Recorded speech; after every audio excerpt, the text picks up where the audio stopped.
Welcome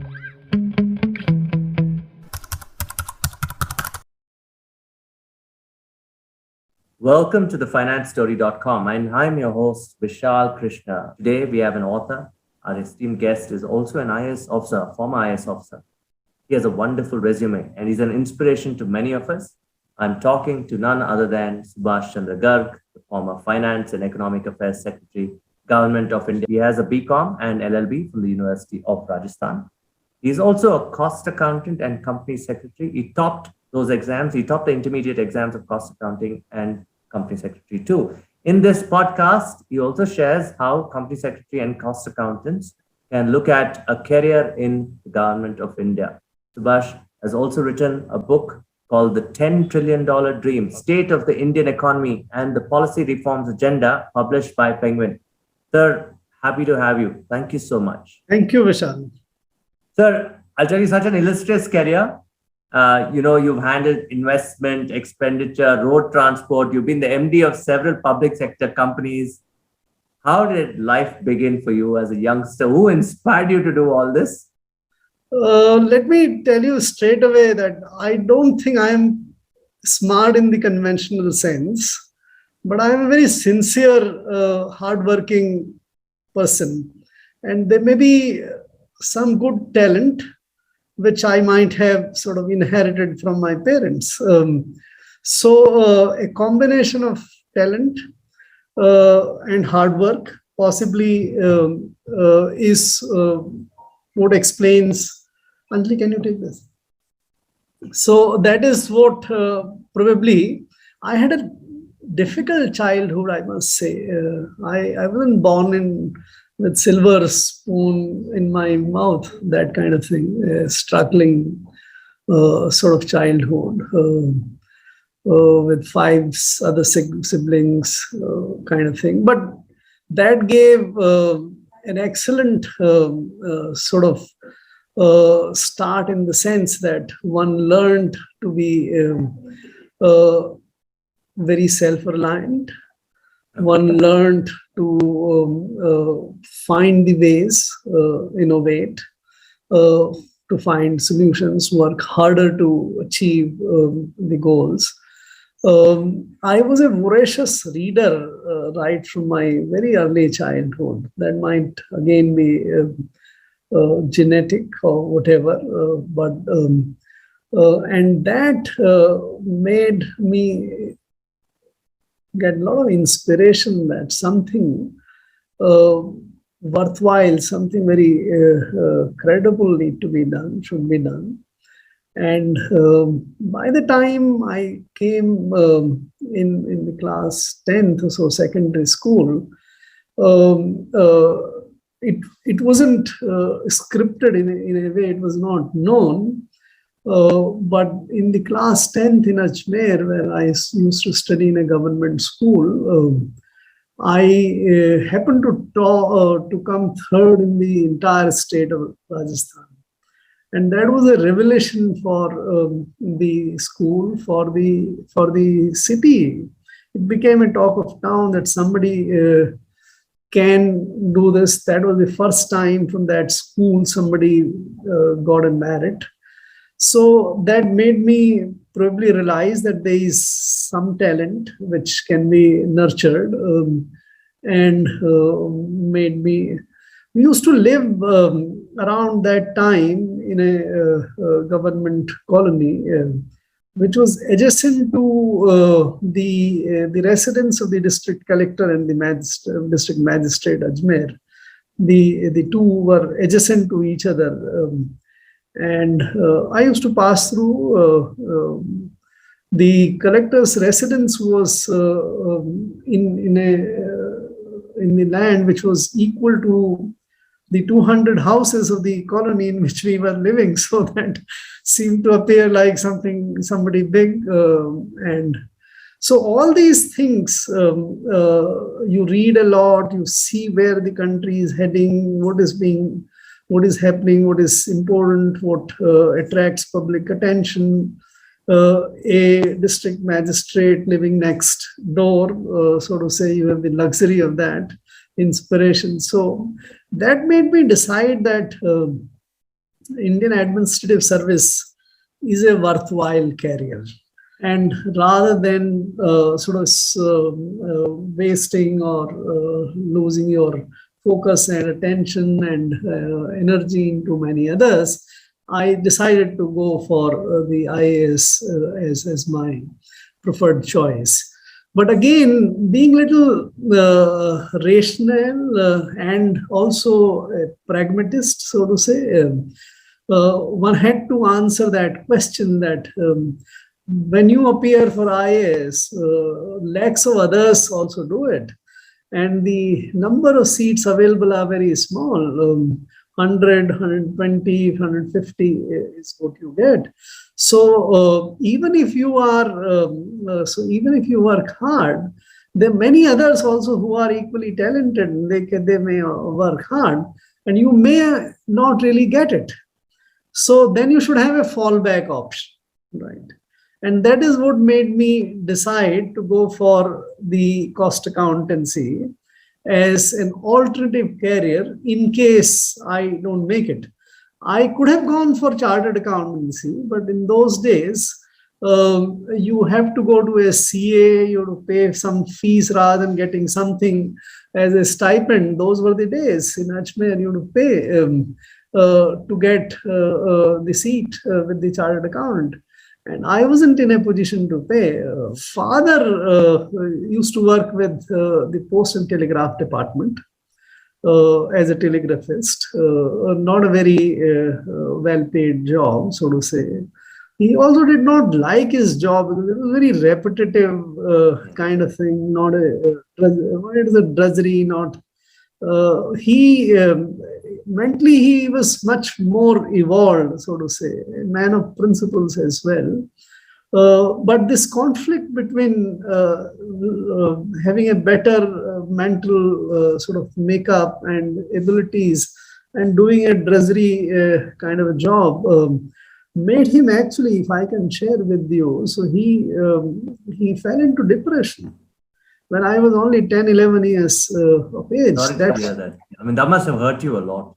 So that hurt, but at the same time, it also gave a resolve that you have to struggle your way. And so that's fine. And that, I think, gives you much more confidence that if you are able to do on your own. So I honestly earned my fees, whatever little fees the government colleges or schools required. You know, when you scored the highest marks in 10th in probably Rajasthan at the time, was he mighty pleased, or he said, son, life is just beginning, stay grounded? Did he say that to you, or what happened? See, I have all sort of sympathies for his position, right? He was not earning at that time, literally. So he would not be in a position to go a little bit depressed, as I said. And he has a family to run. He said, now you are 6, you're the eldest, no one is earning. So it's now you can get a job. So why don't you do? But that gave me a very good sort of way to negotiate with the world. So I reasoned with him and I said, if I were to give you that much amount for running the family by doing tuitions and other things and whatever, is that fine? And he agreed. That shows me his reasonableness. That he said, all right, if you want to pursue your studies, you do it. And you are also taking responsibility for what the family's demands are. And we had this informal kind of agreement, and that worked. So that allowed me to continue with I borrowed from my friends, did a lot of tuitions and did other things to honor my commitment to the family. That made the family also go along and also gave me a lot of confidence. And every such thing, if you want to sort of do tuitions and all, you read more, you acquire better knowledge, you acquire better skills. So I think it was a win-win for both. Fascinating advice. You passed your IAS exams. Did you have to go to Delhi and study? Did you study out of Ajmer at the time? Again, the struggles. I wanted to talk about the struggles because you were still doing tuitions and studying. Vishal, let me clarify. I didn't go to Delhi or anywhere. Yes. I did not Yes. attend any classes from anyone. I didn't take any lessons from anyone. I just prepared hard. I was reasonably confident. I chose the subject which mostly the people don't choose. So I had law as one of my optional paper and the commerce and accountancy as the other, because these were the two subjects I knew, whereas these were considered as fairly difficult choices by people. So some people told me, why don't you take political science or public administration or history or something which are easier? I said, no, I know what I know, and therefore I would attempt with that. So I did not go anywhere for tuitions or for study or for practice or that kind of thing.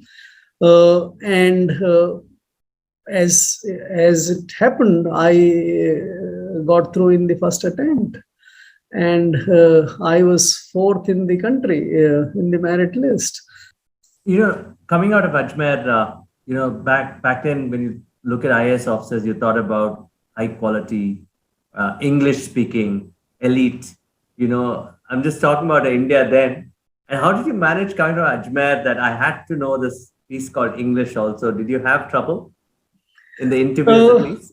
See, again, one has to be conscious of the reality. I studied all through in the Hindi medium schools, but in Ajmer we had excellent English medium schools as well. Ajmer is known in Rajasthan, at least, as the place for the school education. St. Anselm's and St. Paul's and others. There are very nice institutions. And at the college, when these schools merged, right? So people came from St. Anselm's, people came also from the kind of schools I came from. And even before that, I started realizing that one will have to master English. And therefore, around that time, and I saw these students from St. Anselm's with fluent English, also participating in English drama and plays and reading poems and many other things. So I then started trying to freshen up or make my English a little bit better. And I remember the newspaper we started subscribing one, the Indian Express, and it would take hours to finish the page number one. Because every sentence you would have 3 or 4 things, words which you don't even know. Very nice title. So, but how do you handle it for a young person now from, say, who's done company secretary or cost accounting, wants to come into this profession? I know we'll talk about your stint as chief secretary or principal secretary finance, and all the way up there. You handle road transport. Very difficult industry to handle. You handle the Seeds Corporation in Rajasthan. Another difficult place to handle. Very touchy, minds and energy, even more difficult. So you mentioned some of the organizations. So in the road transport, which is a difficult assignment any day, I was transferred out within 40 days. I was sent in. I was sent in there to stem the rot in that organization. I had built up a reasonable reputation by that time of somebody who understands finances, who understands and will make sure that nothing wrong happens. But instead of stemming the rot, the guys got together and said, "Get this man out." So I was transferred within 40 days, but that's fine. That's all right. This happens in the service. In one of the earlier posting, I was the chief executive of soybean project in Kota, which was described as a white elephant because by the time this was even brought to the production. So much of investment had taken place, but the plant was not functioning. It was functioning at 20% capacity or something. It was running huge losses.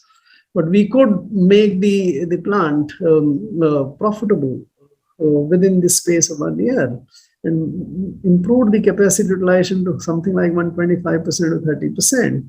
So much so that in the vicinity, in that area of Indore to Kota, people started saying that if Sarkari plant can make a profit, then there is a lot of opportunity. And 5 or 6 new plants came up in the private sector at that time. So, and in this, the lot of knowledge one got into the from the cost accounting and others was also quite helpful. So, but in that, I was then made the managing director of the Rajasthan Oilseed Corporation, cooperative federation there. But there the minister turned against me. So because his interest was that get some of my employees or some of my people employed or something, which we would not do. We built a system because that was an upcoming new organization in the state. Hundreds of employment was being made, and not a single. I've recounted some of those stories in that book. Was that political will for that kind of a activity at that time, and that's the reason you came up? The reason I ask you this is for those of you watching this who want to become bureaucrats, you can also talk about joining up with the political will to achieve something. Did that happen with that project?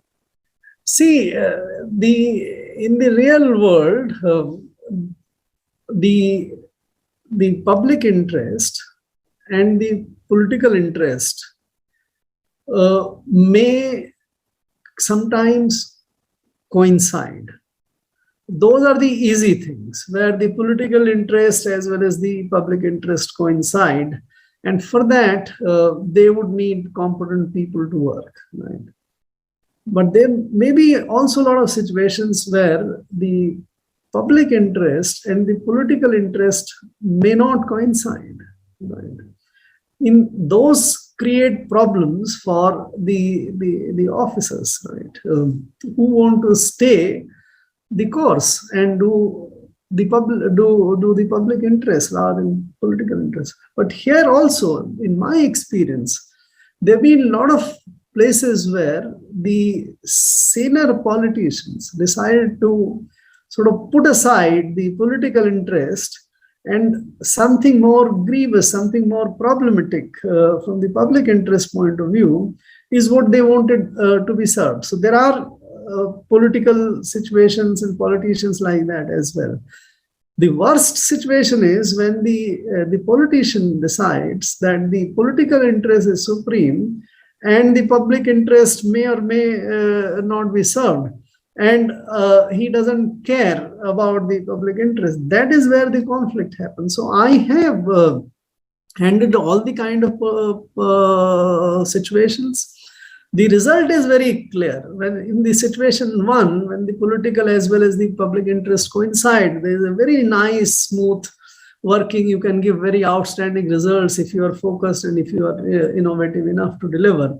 In the second situation, also you can do a reasonable job, and those tough situations are fine. In the third situation is where you then either end up in a conflicting situation if you want to serve the public interest, or you are transferred out, which is fine. So that is the way you handle the situation. You also make your choices.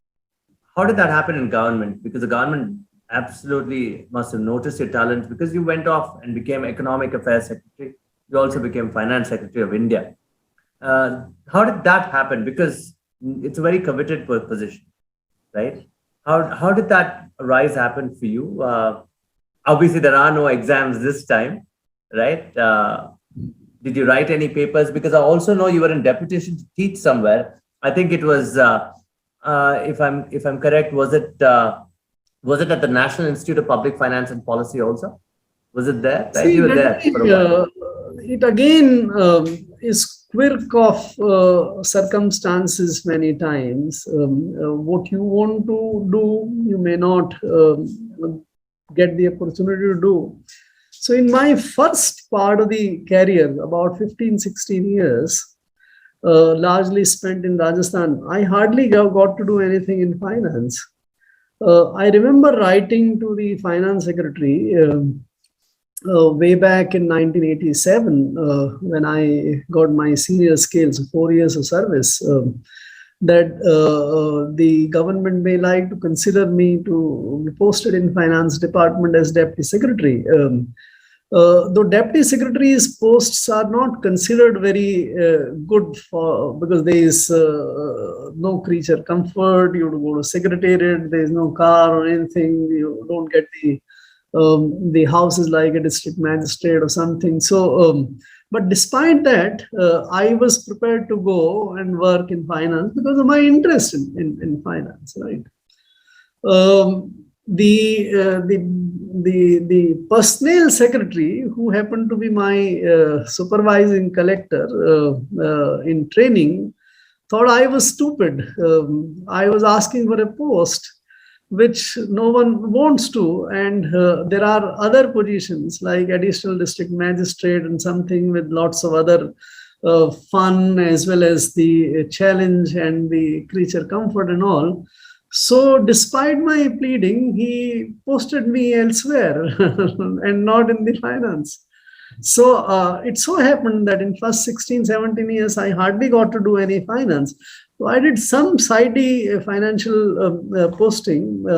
One, I was the director of provident funds and state insurance, and I was also for some time the Inspector General of Registration and Stamps, which is the department which deals with the registration of documents for the property and the land documents. But I didn't do any core. But when I was sponsored for Delhi, that you have to go to Delhi, I happened to, because there was a very sort of seasoned and very considerate kind of economic affairs secretary at that time. When he looked at my biodata, he said, this kind of person should work in finance. And while no one believed that I would get posted as... Finally, somebody saw your resume. Finally, somebody did. And that is how it blended. So that started with a career in finance. And then it took off. And my next question was just that, right? You went to World Bank also. And, I want to understand, many of them don't realize while watching this podcast, because the Indian economy has taken several turns and really done beautifully. We've had stable governments since 1998. What are your thoughts on the Indian economy through your career of 4 decades? And I also want to know, why should people actually respect what Indians have done? A lot of people think Indian state is still weak, but we are not. We are getting stronger. So, Vishal, I think the economy we'll discuss some other day on this book, because I think it's too big a subject. But in short, I would say, and based on my life's experiences so far, is number one, Indians are incredibly talented people. They are one of the most hardworking species in the world. And that makes them tick, that makes them go, that makes them do. And I'm speaking only from the economic point of view, is that the strongest and the most popular leaders who served for long terms in the country and did incredibly good thing in the institutional building and winning wars, liberating Bangladesh, and many other things from the political kind of perspective. So now we have 30-second answers. Okay? Yes. Okay, let's do this quickly. Okay. How important is the role of a mentor? Did you have one? I did not have any specified mentor. The books were my mentor, and that was not one. So I have always found incredible inspiration in the books, which the mentors who wrote those books. So I think my mentors are the Authors. Authors. Firstly, success, is it important? If you think it's important, what are some of the things that you need to do to succeed? I know from you that you were organized and you thought about things. So success success needs to be rightly defined. To my mind, success means doing an honest job. Success doesn't mean achieving a certain position or so much of wealth or income. I think those are not the right criterion. So please define the criterion for success rightly and then achieve it. Brilliant answer, sir. And my last question, last two partly. If I'm a cost accountant or a CS or a company secretary today, or mostly company secretary or CA, a cost accountant, can I get into a Government of India role and make a career out of it? If you like, there are opportunities. You can also join. A lot of professionals join as like engineers and doctors and others join. So you can, as a CA or cost accountant or a company secretary, can join and a lot of them join in any case. I have batchmates who have been from this side. So that's one which is very. Then there are other opportunities. Today you can join in many other, there is a cost accountant service, there are others. But I think you should be very clear that whether you want to go in the government and do that job, or you're doing more value addition somewhere else. So make a right choice and then join. Okay. Ladies and gentlemen, that's Mr. Subhash Chandra Garg. He's our author and the former IAS officer. Thank you so much for inspiring us, sir. Thank you so much for being on the Finance Story, sir. Thank you very much. I enjoyed every bit of it. Thank you very much.